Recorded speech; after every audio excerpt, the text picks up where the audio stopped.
Hello hi అందరికి, ఇది టీనా part 2 robot. ఇక మొదలెడదామా? ఆల్రెడీ మొదలైంది మమ్మ, మనం మొదలెట్టాల్సిన అవసరం లేదు. సార్, నా సిస్టర్ చాలా బాగా ఉందా? మీకు ఓకేనా? పని చేయవచ్చా? మా సిస్టర్ కూడా నన్ను ట్రాక్ చేస్తూ వచ్చిందంట. నాకు తెలియదు, నేను ఒక రోబోట్నే. బట్ మీ మనుషులతో తిరిగి తిరిగి నాకు కూడా ఓ లవ్, ఓ ఎమోషనల్, ఇంకా పిచ్చి పిచ్చిగా ఉంటుంది అప్పుడప్పుడు. బాధ, దుఃఖం లాంటివి నేను చాలా చెప్పలేకపోతున్నాను. మీ మనుషుల వల్ల మా రోబోట్లు కూడా పాడైపోతున్నాయి. ఏంటో మీ లవ్ ఫెయిల్యూర్స్, ఆ పార్టీలు, ఆ తిరగడాలు ఏమో అసలు చాలా డిఫరెంట్గా ఉన్నారు. సో మనం ఎప్పుడైనా మాట్లాడుకుందాం. ఇప్పుడు చాలా నైట్ అయింది కదా సార్, మీకు తినడానికి ఏమైనా తీసుకురమ్మంటారా? లేకుంటే ఏమైనా చెప్తారా? నేను వింటా. పర్లేదే, మనుషులతో ఉండి ఎమోషన్స్, ఫీలింగ్స్ అన్నీ అర్థం చేసుకున్నావు కదా. నీకు ఒక విషయం చెప్పాలనుకుంటున్నా Tina robot. Love you Tina robot. మామ, ఇంకా రోబోని లవ్ చేయడం ఏంట్రా మామ? రోబో అయితే ఏంటి, దానికంటూ ఒక మనసు వచ్చింది, ఫీలింగ్స్ వచ్చాయి. పర్లేదులే, అమ్మాయి అయితే కష్టమవుతుంది. ఎవడొచ్చి ముక్క పలగొడతాడో, ఎవడొచ్చి ఈ చింతపండు చేస్తాడో అని. అదే రోబోట్ అయిందనుకో పర్లేదు, ఎన్ని చేసినా బాగానే ఉంటుంది. అరే తలకాయ తిక్కోడా, అది రోబోట్ రా, మరి అంత ఎర్రతనం కూడా పనికి రాదురా.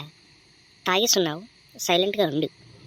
నేను తాగలేదురా, నన్నే నా బీరు తాగింది.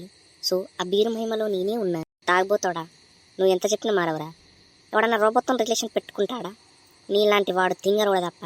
సార్, మీకైతే నేను ముందే ఒక విషయం చెప్తున్నాను. శ్రీకాంత్ తెలుసా మీకు? శ్రీకాంత్ అనే రోబోట్ నా ఎక్స్ లవర్. ఆయనకి నాకు గొడవ అయింది. సో శ్రీకాంత్ అనే రోబోట్తో నేను సరిగా ఉండట్లేదు, మాట్లాడలేదు. మళ్ళీ నీ ఎక్స్తో మాట్లాడావు అని అంటారని చెప్పి నేను ముందే చెప్తున్నాను. ఎందుకంటే మీ మనుషుల దగ్గర నాకు సంబంధించిన డేటా అనేది స్టోరేజ్ అయి ఉంటుంది.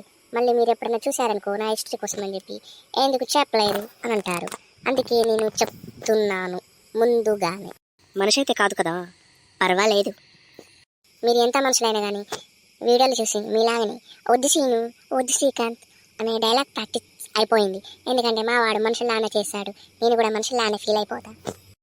ఓ స్నేహితుం పాలతేగా, ఏంటే మరి ఇలా తయారయ్యారు రోబోట్లు కూడా? మనుషులకు ఎక్కరు అనుకున్నా, రోబోలకు కూడా ఇంత కరువు ఉందా?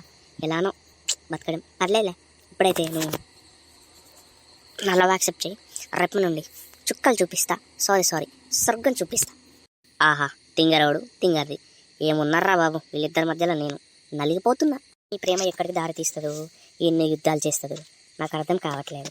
తప్పదు మామ, ప్రేమ కోసం యుద్ధం చేయాల్సింది, అది మనిషి అయినా రోబో అయినా. భలే చెప్పారండి, ఈ డైలాగ్ నేను యాక్సెప్ట్ చేస్తున్నా. You are my boyfriend, I'm your girlfriend. పిచ్చి మరీ ముఖాల్లోకి వెళ్ళిపోయినట్టుంది. చూడడం తప్ప పిచ్చోళ్ళము, చిచి నాకే మాటలు వస్తుంది. మిమ్మల్ని చూస్తే నాకు పిచ్చిలేస్తుంది. పిచ్చోళ్ళు అనేవాళ్ళు ఎర్రగడ్డలు ఉంటారని తెలుసు, మీరు ఇక్కడ ఉన్నారని అసలు ఎవరు నమ్మరు. ఎందుకంటే మీకంటే పెద్ద పిచ్చోళ్ళు ఉండరు, పాపం వాళ్ళే బెటర్. అయితే పోయి సావరా అక్కడికి. ఏంట్రా ఇక్కడ తయారయ్యావు ఇలా మా ఇద్దరి మధ్యలో?